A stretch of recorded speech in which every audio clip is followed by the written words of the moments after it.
잠깐만 처리해야 될 게 있어 가지고 한 1 분만 좀 기다려 주세요.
예. 미안합니다. 예. 전자출결 먼저 할게요. 갑자기 좀 급한 연락이 와서. 어 이 생명공학 수요일 1337로 해 주세요. 잠깐만요. 예. 1337.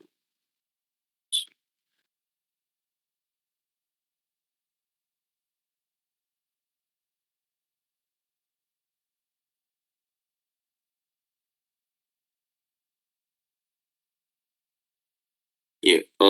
자 그래서 지금 4장 챕터 4 하고 있었고 심장에 대한 얘기를 지난 어제 시간에 어 주로 했습니다. 그래서 심장이 어떻게 작동하는지 그 순환 경로부터 시작해 가지고 전기적인 신호가 어떻게 전달돼서 혈액을 내뿜는지, 혈액을 펌핑할 수 있는지, 예 뭐 그런 얘기를 했고요.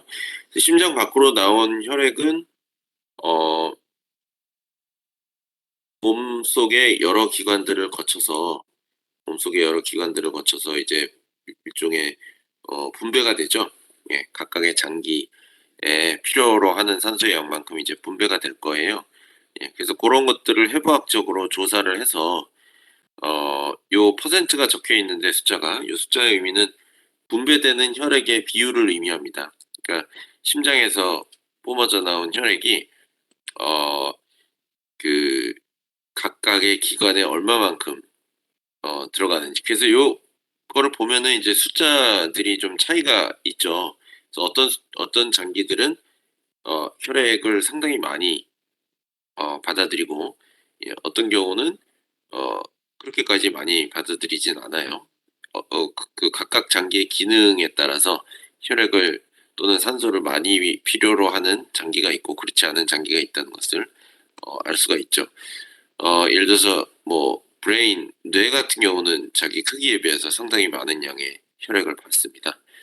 어 그리고 참고로 심장에서 나가는 게 들어오고 나가는 게 100% 아니야 이렇게 생각할 수가 있는데, 요거는 그 실제 장기가 사용하는 혈액의 양을 의미해요. 그러니까 심장도 본인도 산소 작동을 하려면 산소가 필요하니까 어 혈액을 받아들이겠죠. 그 혈액량이 3%란 뜻이고, 어 그 순환시켜 주는 혈액은 물론 심장을 통해서 가지만 심장이 실제 사용하는 혈액량은 아니기 때문에 100%가 아닙니다. 실제 100%로 들어가는 기관은 폐예요, 폐. 예 폐는 전부 받아들여서 그거를 가지고 있다가 산소를 추가해서 이산화탄소를 내보내고 기체 교환을 한 다음에 다시 보내 줘야 되기 때문에 폐로 100% 들어갔다 나와요. 예. 그래서 요런 식의 그 분배가 된다는 거. 물론 숫자는 여러분들이 외울 필요 없습니다. 네. 자 그다음에 이제 그 혈액이 들어오고 나갈 때 혈액의 방향이 중요하겠죠. 지금 우리가 생각한 거는 어 뭐 '요렇게 들어오고 요렇게 나간다.' 그러면 '어 그런가 보다.' 이렇게 생각을 하겠지만 실제로 똑같이 뭐 예를 들어서 요런 모형을 만들어서 작동을 시켜 보면 제대로 작동이 안 될 거예요. 예를 들어서 우리가 인공적으로 심장을 만들고 싶다. 아무것도 없는 상태에서 만든다. 그러면 심장의 작동 방식에 대해서 배웠으니까 요 모양을 비슷한 재질로 만들어서 한번 그 이렇게 눌러 눌 수축과 이완을 시켜 보면 그렇게 작동을 안 해요. 혈액이 역류를 하기 때문에. 그래서 역류를 방지하는 기능을 하는 것이 결국 밸브죠. 예. 밸브는 한 방향으로만. 그래서 밸브라는 건 사실 우리가 그 꼭 심장이 아니라 뭐 일반적인 기계 장치 뭐 파이프 같은 게 돼 있는 그런 뭐 보일러라든지 뭐 그런 데도 다 들어갈 수 있죠. 역류를 하면 안 되는 상황이 있으니까. 그래서 여러 가지 종류의 어떤 그 장치들이 사실 개발돼서 사용되고 있는데 이론적으로는 굉장히 간단해요. 요런 식으로 어떤 그 안에 그 부속물이 있어서 이것들이 그 유체의 흐름 방향에 따라서 위치가 약간씩 바뀌어요. 그래서 이런 디스크 형태일 수도 있고 어 이런 공 형태일 수도 있는데 이게 이렇게 흐를 때는 밀려서 이동을 하면서 공간이 생기죠. 그래서 흐르지만 반대 방향으로 흐르면 아래쪽으로 내려오면서 닫히는 거죠. 그래서 이 플로팅 디스크 형태일 수도 있고 케이지드 볼 형태일 수도 있지만 아이디어는 간단하죠. 예 이런 식으로 밸브처럼 작동을 하게 할 수도 있습니다. 물론 기계적으로 뭐 한쪽은 닫히고 한쪽은 열리고 이런 식의 기계적으로 조절을 할 수 있게 만든 밸브도 있겠죠. 또는 지금 보여준 것처럼 유체의 흐름 방향이나 속도에 따라서 자동적으로 조절이 되게 해 놓은 그 식일 수도 있고 그래서 요런 형태의 간단한 형태의 밸브를 실제 심장에 뭐 이식을 하거나 장착을 할 수도 있고 쪼끔 더 실제 티슈와 비슷한 모양의 밸브 형태를 만들어서 제작을 할 수도 있고 이 경우는 재질 같은 것까지도 실제 심장 조직과 비슷하게 만들어야겠죠. 자 그다음 심장과 연결된 게 당연히 혈관인데 그러면 심장에서 밀어주는 힘에 의해서 뭐가 생겨요? 블러드 프레셔가 생기죠. 혈압이 생깁니다. 그래서 우리가 보통 얘기하는 프레셔는 동맥의 혈압이에요. 시스테믹 서큘레이션 할 때 아트리얼 프레셔죠. 동맥의 혈압인데 요 동맥 부분에서 생기는 혈압에 의해서 온몸으로 이제 순환을 하는 거고 중요한 사실은 순환을 한다는 것은 흐른다는 거죠. 예. 플로우가 생기는 거예요. 그 플로우가 생겼을 때 그 플로우의 속도 플로우 레이트는 결국은 밀어주는 압력 델타 P 또는 프레셔 디퍼런스 그거와 리지스턴스 저항이죠. R 값에 의해서 결정이 됩니다. 여기서 R 값은 뭐에 의해서 결정이 될까요? 이건 전기 저항은 아니고 유체가 흐를 때 요 혈관 또는 파이프를 통과하면서 흐를 때의 저항이죠. 그러니까 요 저항 값을 결정하는 가장 큰 팩터는 혈관의 크기예요. 또는 혈관의 지름. 예. 혈관이 폭넓게 있으면은 넓으니까 저항이 작죠. 그러니까 잘 흘러갈 거고 혈관이 좁아져서 어 저항이 커지면 잘 못 흐르겠죠. 네. 그러니까 프레셔 디퍼런스와 리지스턴스와 플로우 레이트 보통 Q라고 표현을 하는데 이거는 서로 수식 관계가 성립을 합니다. 그래서 고거를 쪼끔 잠깐만요. 다음 장에 있죠. 예 넘어갈게요. 그래서 플로우 또는 플로우 레이트예요. 정확하게는 프레셔 디퍼런스를 리지스턴스로 나눈 값으로 표현이 됩니다. 요런 수식을 사실 여러분들 여러 번 봤죠? 그래서 Q는 어 R분의 델타 P고 R은 아까 얘기했듯이 어 혈관의 지름 또는 크기에 의해서 결정이 주로 되는데 다른 팩터들도 있어요. 뭐 비스코시티라든지 길이라든지. 그렇지만 가장 큰 팩터는 요 R, 요 채널 원형을 가정했을 때 채널의 반지름의 4승에 반비례합니다. 그러니까 엄청난 거죠 사실. 반지름이 반으로 되면 반지를 반으로 되면 저항이 16배 커져요. 16배 커지면 예 동일한 프레셔일 때 플로우가 16분의 1로 줄어든다는 소리잖아요. 그러니까 공급되는 혈액의 양 또는 산소의 양으로 생각하면 엄청나죠. 엄청나죠. 그러니까 뭐 대부분 그런 경우가 생기는 게 물론 어떤 생리적인 반응으로 좀 이따 얘기하겠지만 생리적인 반응으로 자연스럽게 그렇게 되는 경우도 있지만 안 좋은 경우는 이제 뭐 동맥경화라고 보통 하죠. 예. 그 뭐 스트레스를 받거나 기름진 걸 많이 먹거나 뭐 술을 많이 먹거나 이러면 혈관에 그런 노폐물들이 생기면서 점점 지름이 작아집니다. 예. 막히니까. 예. 서서히 막히다가 어 그러면 그게 조금만 막히더라도 저항값은 엄청나게 커진다는 것을 알 수 있죠. 그러기 때문에 이게 그 나이가 들면 혈압이 쉽게 올라가요. 예. 혈관이 다들 조금씩 좁아지면서 예 조금만 좁아져도 사실 동일한 플로우를 유지하기 위해서는 아까는 어 저항이 16배 되면 플로우가 줄어든다고 했지만 반대로 이제 생각하면 동일한 플로우를 유지하기 위해서는 델타 P가 더 커져야 되는 거예요. 그러니까 몸은 사실 그렇게 기계적으로 딱 뭐 16분의 1 이렇게 작동하지 않고 또 몸은 일정한 양의 산소와 영양분을 필요로 하잖아요. 그러니까 어떻게 반응을 하냐면 심장이 더 일을 해서 델타 P를 높여주고 그렇게 해서 Q를 맞추려고 한단 말이에요. 예. 근데 혈관이 조금만 좁아져도 그 변동이 엄청난 거죠. 왜냐면 4 승에 비례하니까. 예. 그러기 때문에 사실 이 영향의 폭이 굉장히 크고요. 어 이게 이제 어느 정도 한도를 넘었으면 혈관에 무리가 생기고 뭐 심한 경우 터진다든지 예 그런 안 좋은 상황이 벌어지게 되는 거죠. 완전히 막힌다든지. 자 그럼 그런 경우 말고 그러면 일반적인 어떤 생리적인 상황에서의 반응도 있어요. 이게 혈관이 좁아지고 커지고 이게 사실은 아주 부자연스러운 건 아닙니다.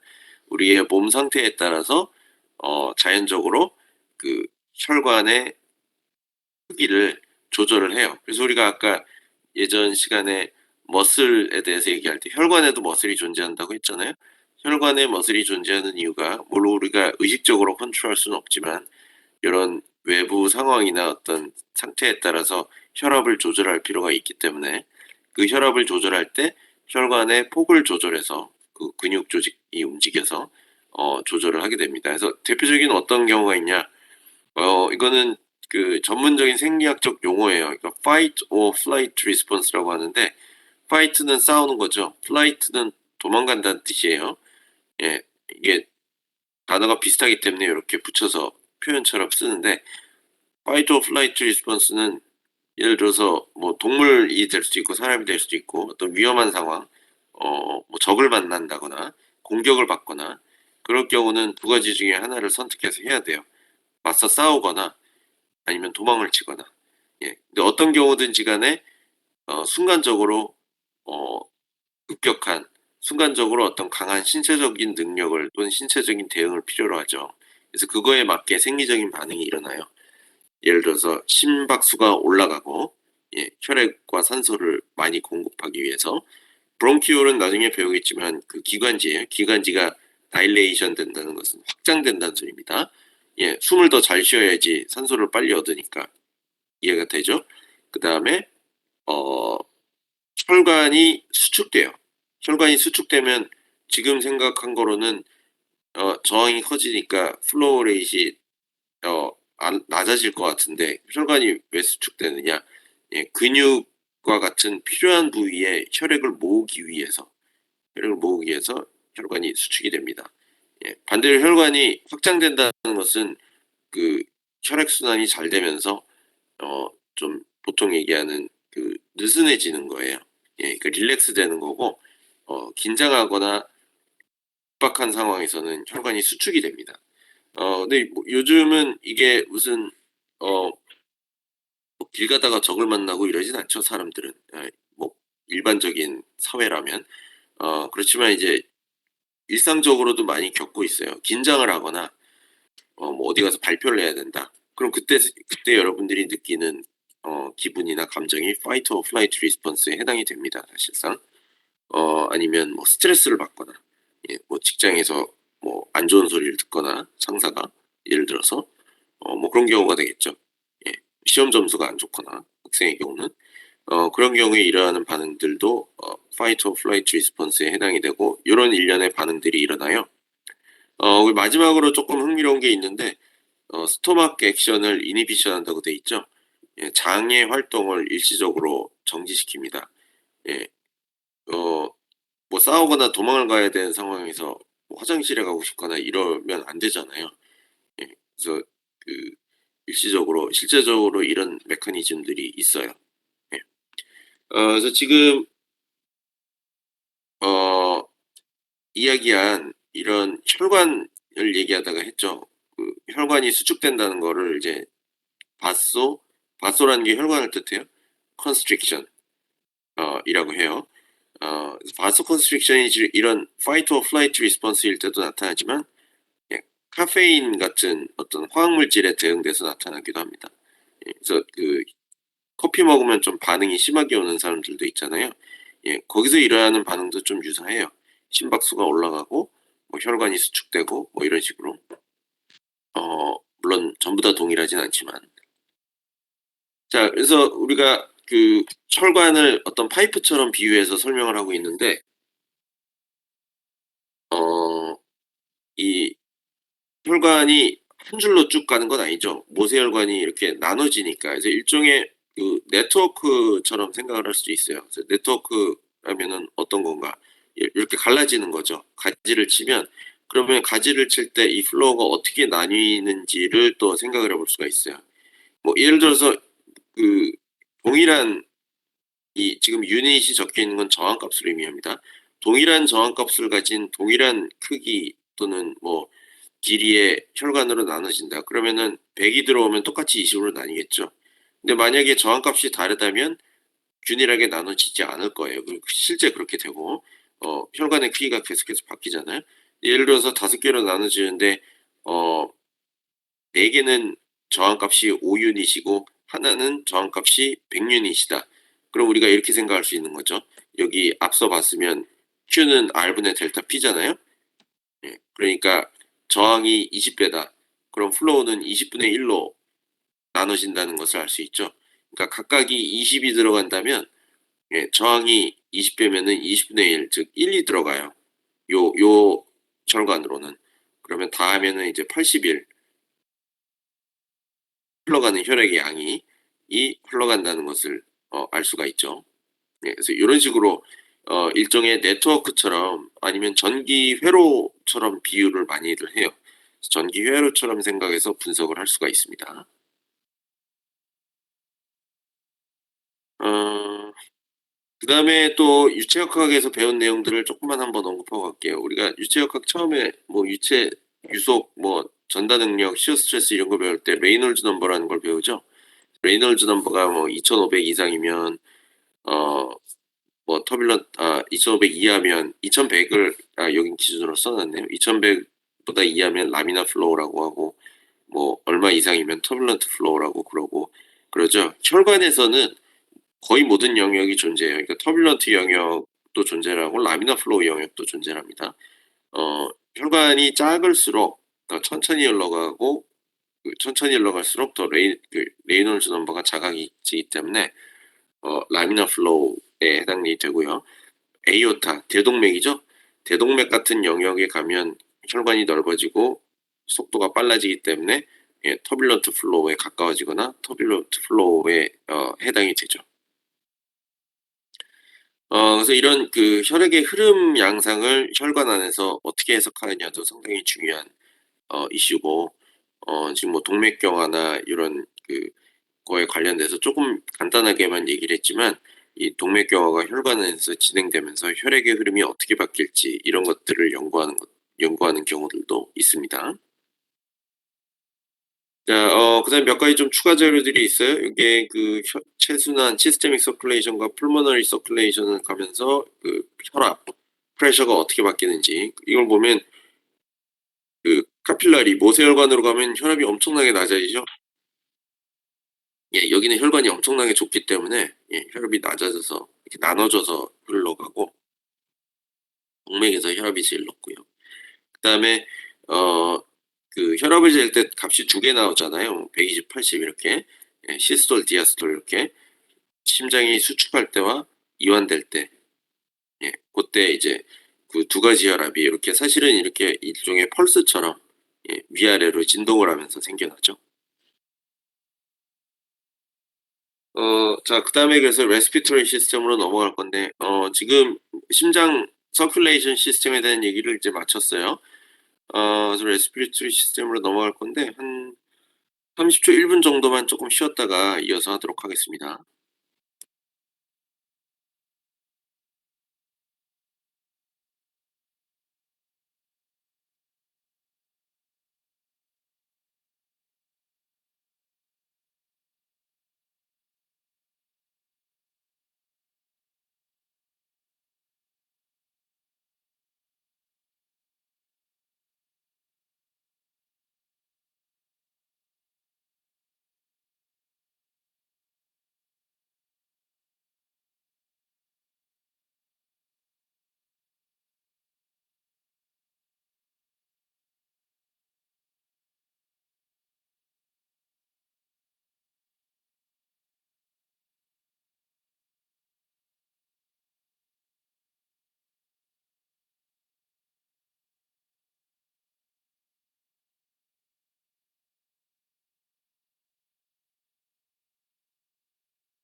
자, 그럼 이어서 얘기를 해 보도록 하겠습니다. 예.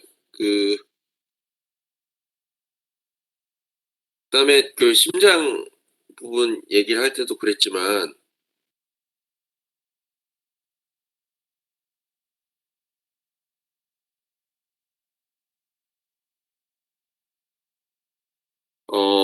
이게 약간 해부학적인 내용도 들어가기 때문에 용어가 영어 용어들이 좀 많이 나오죠. 특히 이제 여기서도 많이 나올 건데, 제가 막 섞어서 얘기를 할 거예요. 어떤 경우는 사실 저도 그 전부 다 한글과 영어로 다 알고 있진 않아요. 어떤 거는 영어로 알고 있고 어떤 거는 한글로 알고 있고 좀 뒤섞여 있는데, 그때그때 필요한 건 저도 어 이렇게 설명을 할게요. 그 한글 영어 동시에 얘기를 하겠지만, 혹시 뭐 중요하지 않은 건 넘어갈 수도 있고 얘기 안 할 수도 있으니까 여러분들이 그 사전을 찾아보면 금방금방 나옵니다. 네. 그래서 그렇게 영어를 좀 유의하면서 수업을 들으시면 될 거예요.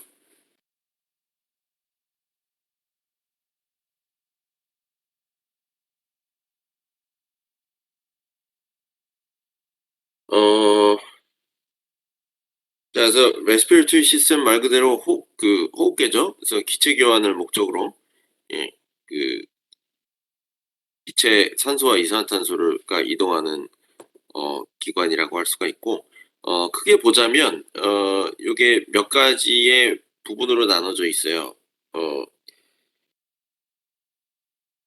어 그래서 컨덕션 존이 있고 레스피레토리 존이 있습니다. 예, 크게 보자면 이제 컨덕션 존은 그 유체 흐름으로 비유를 하자면 그 컨벡션, 그러니까 대류로 인한 이동이 일어나는 기관 곳이라고 할 수 있고, 레스피레토리 존은 이제 디퓨전, 확산에 의해서 이동이 일어나는 기관이라고 할 수가 있어요.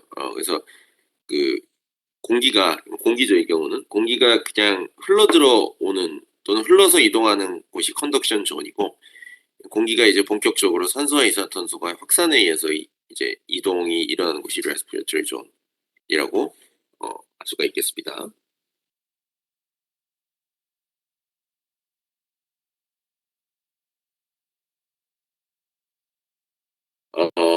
그래서 컨덕션 존에는 어떤 게 있느냐? 어 입부터 시작을 해요. 입도 호흡기관으로 포함을 시킬 수 있죠. 호흡을 할 때는 분명히 공기가 드나드는 통로 역할을 하니까. 그래서 입과 코, 그다음에 사이너스. 사이너스가 이제 그 뭐라고 하죠? 그 공기가 이렇게 통하는 그 기관을 의미를 합니다. 정확한 예를, 보통 부비동 할 때 그 사이너스인데, 이것도 정확한 한국말을 제가 모르겠어요. 공기가 기도로 들어가기 전에 그 빈 공간을 의미해요, 사이너스가. 보통 감기 걸리거나 뭐 코 막히거나 이럴 때 사이너스가 막힌다는 표현을 써요. 그다음에 브론키올은 어 기관지를 의미합니다. 브론키알이 있고 브론키올이 있어요, 또 그것도. 기관지, 세기관지 이렇게 생각하시면 돼요. 기관지가 이제 내려오다가 또 미세하게 또 나눠지죠. 모세혈관처럼. 그래서 그걸 이제 세기관지, 뭐 아주 정확하게 구분할 필요는 없습니다. 대충 기관지 이렇게 알고 계시면 돼요. 말했듯이 컨벡션에 의해서. 근데 단순하게 이동만 하는 기능만 있는 게 아니고요. 예. 뭐 몇 가지 좀 추가적인 기능이 있는데, 하나는 온도가 이제 바뀌어요. 차가운 공기를 마셔도 이제 따뜻하게 데펴지죠, 이동하는 과정에서. 그다음에 휴미디파이 기능이 있고, 습도가 올라가죠. 몸 안에 있는 수분이 이제 이동을 하면서 휴미디피케이션이 일어나고, 또 하나는 필터링이 일어나요. 이건 조금 저번에도 간단하게 설명했죠. 먼지 같은 외부 물질들을 걸러줍니다. 그래서 그 역할하는 게 이제 두 가지가 있는데, 실리아, 털같이 생긴 거, 예, 그런 단 털같이 생긴 것들이 잡아주는 한편으로, 또 뮤커스라는 물질도 역할을 해요. 뮤커스는 약간 끈적끈적한 점액질의 물질을 의미하는데, 끈적끈적하기 때문에 이런 작은 파티클들을 잡을 수가 있습니다. 그래서 그 실리아의 역할은 단순히 잡는 거가 아니라, 그럼 이제 이것들을 밀어서 올려주는 역할을 해요. 뮤커스에 붙잡힌 물질들을 밀어서 올려주면 배출을 할 수 있는 거죠. 자, 그다음에 레스피토리 존은 알비올리는 뭐라고 하죠? 페포, 허파과리라고 하죠, 보통. 예. 허파과리 페포를 의미하고, 거기에 있는 이제 또 작은 주머니들을 알비올라 섹스라고 부르는, 섹은 이제 가방이란 뜻이죠. 예, 그래서 페포낭.